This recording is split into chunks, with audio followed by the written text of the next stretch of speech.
Are you curious about all the steps it takes to buy a house? Well, I would love to share this with you. Hi, I'm Brittany Renew, a local realtor in St. Pete, Florida, and I've helped tons of buyers in my 10 years in real estate.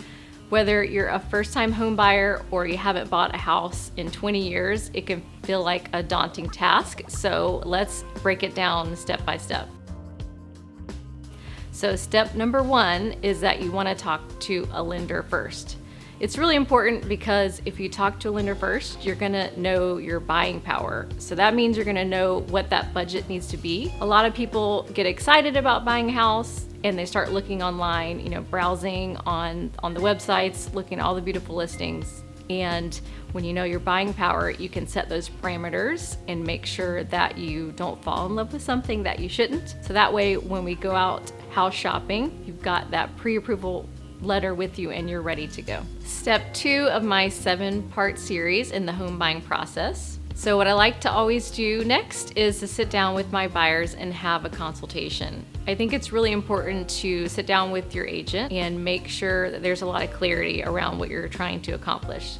So I'm going to go through current market conditions, what you can expect with that, a general overview of what the contract process looks like, and most importantly, we're going to dive into your wants and needs and what's really important to you. Step 3 of my 7-part series in the home buying process. Step 3 is going to be determining what type of neighborhood and lifestyle you're looking for.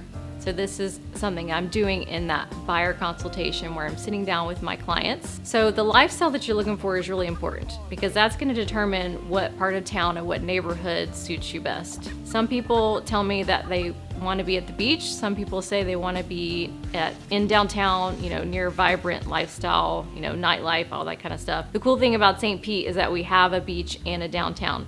So definitely want to make sure you know what part of town makes sense for you. The other side of that could be, do you have a work commute that we need to think about? Are you driving across the bridge? Is that, a deal breaker for you? So when I'm working with relocation clients, something I always have them do is drive around and get to know the area. So when you're not familiar with the area, it's a really good idea to get some landmarks to go drive around, tour the area, and that way you have a good sense and a lay of the land of where you might want to end up. Step 4 in my 7-part series of the home buying process. Step 4 is very important, and that's going to be your must-haves. So when I sit down with my buyers, I make them fill out a sheet of paper to tell me what are the must-haves and why those are so important. And the reason why I want to go into the why behind it is, for example, if you're telling me that you want 3 bedrooms, well, why do you want 3 bedrooms? Is it because you need a guest room and an office because you work from home? Well, if that's true, we might find a 2-bedroom that has a den or a separate bonus space that might work as your office. So if we didn't uncover that, we might have excluded 2 bedrooms to look at. So that's why it's really important to just dive into the reason why it's a must-have. And that way, when you're out looking at houses, you can look at it through that lens. So you're filtering through, all right, these are my deal breakers.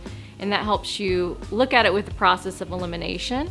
It's a little bit easier when you're looking at say 6 houses in one day. You can start checking those off your list because they're failing that test of what those deal breakers are. Something I like to reference is called the 85% perfect house rule.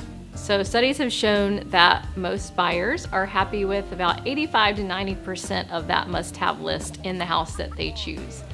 So it's a good way to think about it because, as you know, there's no house that's perfect. You could actually build and design a new construction house from the ground up, and as soon as you move in, you'd probably find some stuff that you wish you would have done differently. So since there's no perfect house, we want to look for the house that checks off the most things off your list. Step 5 in my 7-part series in the home buying process. Step 5 is going under contract. So you're gonna find that right house that you fall in love with, and we're gonna put an offer in. So my goal is to always make the offer as attractive as possible for the seller, and of course keep in mind the things that are most important to you. So we're gonna run comps, the comparables for the solds in the neighborhood to make sure that the house is priced well, and for whatever you're offering, it makes sense. Once we go under contract, we're gonna have a timeline to keep up with. Generally, it's about 30 days. Sometimes it can be a little longer for that contract to closing period. And the first thing that we do is we're gonna get an escrow deposit deposited with the title company. And that's just a good faith deposit, just shows the seller that you're serious. And it's held at title for the whole contract period. And also right away, we're gonna set up your inspection. So at the beginning of the contract, usually it's about a week, we're in an inspection period. So it is that what we call due diligence period. So it's your time to just really research, dig in, and find all the things that you want to find out about the house. So in that inspection, if it reveals anything, like maybe there's an electrical problem or plumbing, then we can have an expert come in there and investigate that further for you. So, sometimes there are repairs that need to take place. There might be a credit that you want to ask for. All that stuff is done on a case-by-case basis. And at the end of the day, it is your due diligence period. So if you're not comfortable with what you uncovered in the inspection period, or maybe we can't come to an agreement that makes sense for everyone, then you do have the right to cancel that without penalty. And then, again, get back out there and find the house that's the right fit for you. Step 6 in my 7-part series on the home buying process. So step 6 is going to be after the inspection period is over. We are now in our financing contingency. So if you're doing financing, that's going to be the time where your lender is collecting a lot of documentation and the underwriting is taking place. Underwriting kind of seems like a super mysterious thing, and I feel like a lot of people don't even know what they do. They're always asking for so much documentation, paperwork. You might feel like they're trying to ask for your firstborn or something, but it really is important. And what they're doing is they're just uncovering all the information about your financials so they can determine if the risk is good for the loan. So they're looking at your income, your assets, your credit score, all of that stuff. So verifying employment is another thing. So we're going to go through that whole underwriting process to make sure that we get your loan approval. So at the end of the underwriting and loan approval process, you want to hear those magic words, clear to close. So once we hear clear to close, that means that you've passed all conditions and we're ready to schedule closing.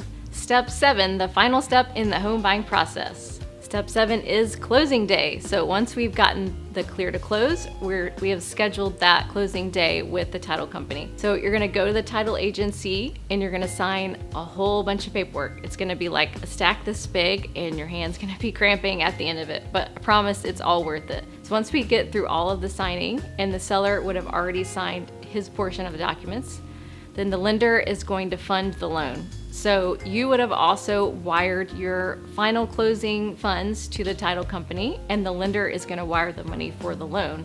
All that money is sitting at title. So once we get through all the signing, they're going to fund the loan and the house is officially yours. The best part about my job is that once we get to that point, I can hand over the keys. And also, I always like to do a little closing gift. That's really one of my favorite parts. I like to shop locally, especially if it's your first home or you just moved to St. Pete, try to get some locally sourced goods, things that might say St. Pete on them. So it's really just a fun day to celebrate and maybe go pop a bottle of champagne afterwards. So that's all 7 steps in the home buying process. It's not so bad when you break it down that way.